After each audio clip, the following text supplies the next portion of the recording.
Welcome to my channel. Jangan lupa klik tombol subscribe di bawah dan nyalakan notifikasi loncengnya. Assalamualaikum. Hai teman-teman semuanya.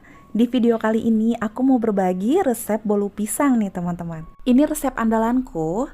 Suami, anak-anak, orang tua pasti suka. Tekstur bolunya lembut, manisnya pun pas. Gimana cara buatnya? Yuk simak videonya sama-sama.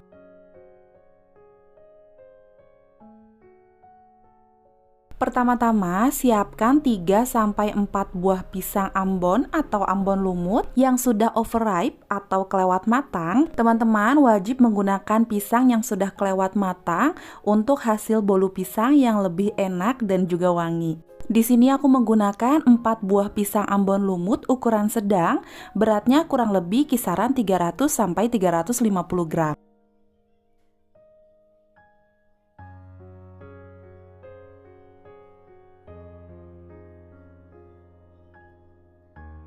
Pisangnya akan aku lumatkan atau aku bejek-bejek menggunakan garpu.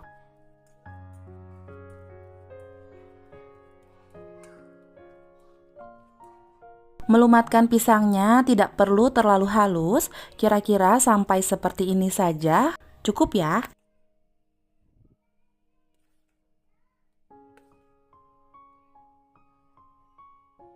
Setelah itu, masukkan campuran gula pasir dan juga gula palem. Untuk takarannya ada di deskripsi box ya. Kemudian tambahkan juga setengah sendok teh garam dan juga 4 butir telur utuh.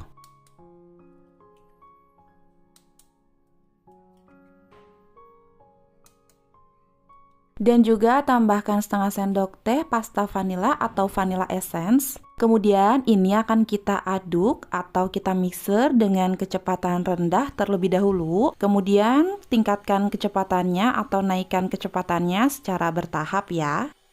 Kita kocok adonan telur ini dengan kecepatan paling tinggi sampai konsistensi adonannya itu mengembang, mengental dan juga berjejak. Dengan mixer yang saya gunakan ini, saya mengocok adonan telur ini sampai mengembang, mengental dan berjejak kurang lebih sekitar 7-8 menit. Tapi balik lagi dengan kualitas mixer teman-teman di rumah ya, karena bisa lebih cepat atau lebih lambat tergantung kualitas mixer. Nah, kurang lebih sampai konsistensi adonannya mengental, berjejak, mengembang seperti ini ya teman-teman. Ciri-cirinya tidak ada lagi gelembung yang terdapat dalam adonan.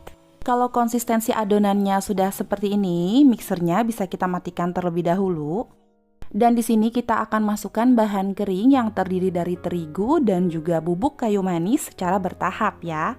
Jangan lupa untuk disaring terlebih dahulu agar tepungnya tidak menggerindil sehingga adonan bisa lebih halus dan juga lembut. Sebelum dimixer, akan aku aduk balik seperti ini secara perlahan sebentar saja agar tepungnya tidak berterbangan. Kemudian aku nyalakan mixernya selama kurang lebih 8 detik saja asal terigunya tercampur ke dalam adonan. Kemudian di sini aku tambahkan lagi bahan keringnya bagian kedua, jangan lupa disaring juga ya. Aduk-aduk sebentar lagi agar tepungnya tidak berterbangan.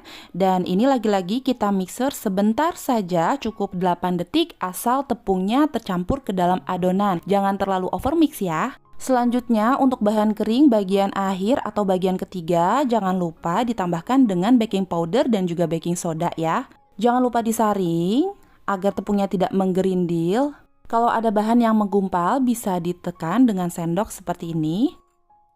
Aduk lagi perlahan agar tepungnya tidak berterbangan dan kita mixer lagi sebentar saja, cukup 7-8 detik, jangan sampai overmix. Selanjutnya di sini kita tidak menggunakan mixer lagi ya teman-teman, cukup diaduk saja menggunakan spatula dengan teknik aduk balik untuk memastikan tidak ada lagi bercak bedak atau bercak tepung terigu pada adonan. Yang terakhir kita akan masukkan lelehan margarin atau lelehan mentega agar lebih mudah tercampur ke dalam adonan. Campurkan terlebih dahulu sedikit adonan ke dalam mangkuk margarin dan aduk perlahan, baru kita masukkan semuanya ya.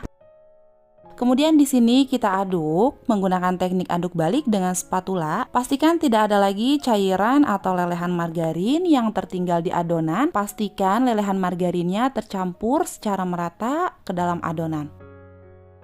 Selanjutnya kita bisa tuang adonan ke dalam loyang yang sudah dilapisi dengan olesan loyang. Di sini aku olesi loyangnya menggunakan margarin dan juga ditaburi dengan tepung terigu. Sebelum masuk ke oven, jangan lupa hentakan terlebih dahulu untuk mengeluarkan gelembung udara di dalam adonan. Oh ya, sebelumnya ovennya harus dipanaskan terlebih dahulu selama 10 menit dengan suhu 175 derajat Celcius ya. Ini ovennya sudah aku panaskan tadi, dan kemudian bolunya aku masukkan dan kita akan panggang bolu pisangnya dengan suhu 175 derajat Celcius, api atas bawah selama 40 menit. Nah, ini ovennya sudah mati, tandanya bolunya mungkin sudah matang. Kita ambil bolu pisangnya, dan untuk memastikan di sini aku perlu tes tusuk lagi menggunakan sumpit atau mungkin tusuk sate seperti ini. Kita tusuk, kemudian kita cek kalau tidak ada adonan yang tertinggal, tandanya bolunya sudah matang. Ketika membalik bolu ke dalam tatakan piring, pastikan adonannya tidak terlalu panas ya teman-teman. Jadi biarkan dingin terlebih dahulu agar permukaan bolunya tidak ada yang tertinggal di dalam loyang atau lengket. Nah, ini dia bolu pisangnya. Lembut, enak banget, manisnya juga pas, dan aroma dari pisang, kayu manis, dan perpaduan rasa dari gula palemnya terasa nikmat banget. Teman-teman boleh banget praktekin resep bolu pisang satu ini. Oke, sekian videonya. Semoga bermanfaat dan menginspirasi. Jangan lupa praktekin ya resep bolu pisangnya. Terima kasih sudah menonton. Sampai jumpa di video selanjutnya. Wassalamualaikum.